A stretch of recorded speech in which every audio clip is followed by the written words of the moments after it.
I'm Dalton Barrett for News Radio WGNS, and here are some of the top stories impacting Rutherford County on your Rutherford Roundup for Tuesday, April the 7th, 2026. The Rutherford County Library System is moving into a tense new phase after the firing of Director Luann James.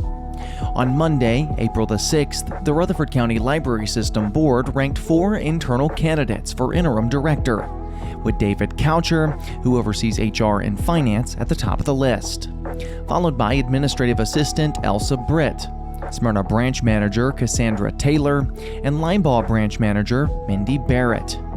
Board Chair Cody York described the temporary role as a custodial assignment, focused on keeping operations steady for the next 4 to 5 months, while the search begins for permanent leadership.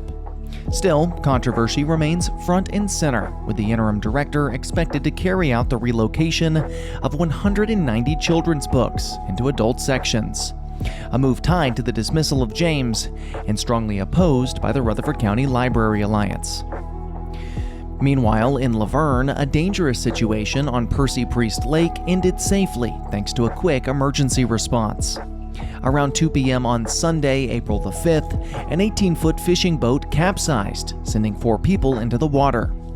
Battalion Chief Patrick Hood said dispatchers were able to pinpoint the group's location, allowing Laverne Fire and Rescue to launch a Zodiac and bring everyone back to shore within about 20 minutes. No injuries were reported, but officials say none of the boaters were wearing life jackets, underscoring a safety warning as warmer weather returns to Middle Tennessee. Across Rutherford County, rising fuel costs are adding pressure for drivers as the national average tops $4 per gallon for the first time in 4 years. Tennessee's current average for regular fuel sits around $3.85 per gallon, with Rutherford County slightly lower at near $3.80. That's still a sharp jump from just a month ago, when prices were closer to $2.90 statewide.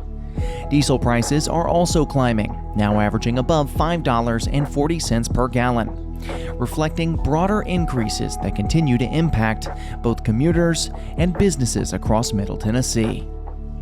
As residents in Murfreesboro, Smyrna, and all across Rutherford County navigate higher costs at the pump, authorities are also warning about a different kind of hit to your wallet.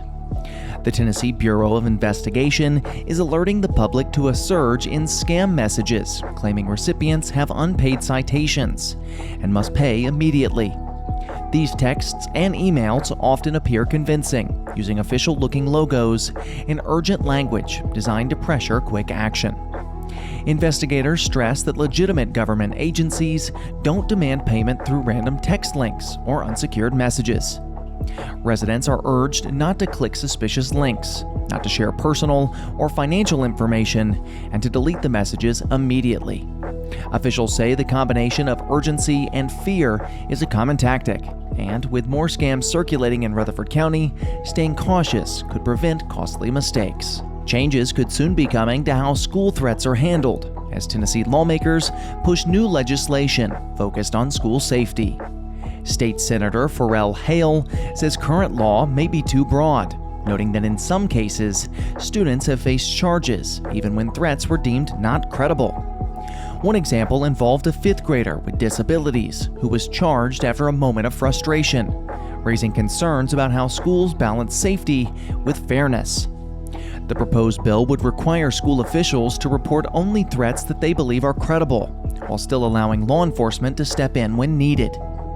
The measure has already passed both chambers and now heads to Governor Bill Lee for final approval. Meanwhile, lawmakers are also working on solutions to ease the child care burden across Tennessee. Several bills aim to cut red tape for new child care centers, expand where facilities can operate, and address workforce shortages.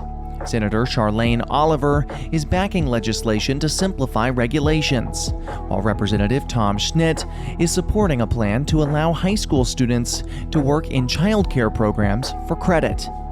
Another proposal from Representative Mark White would create a fund to help families afford care and support workers in the industry.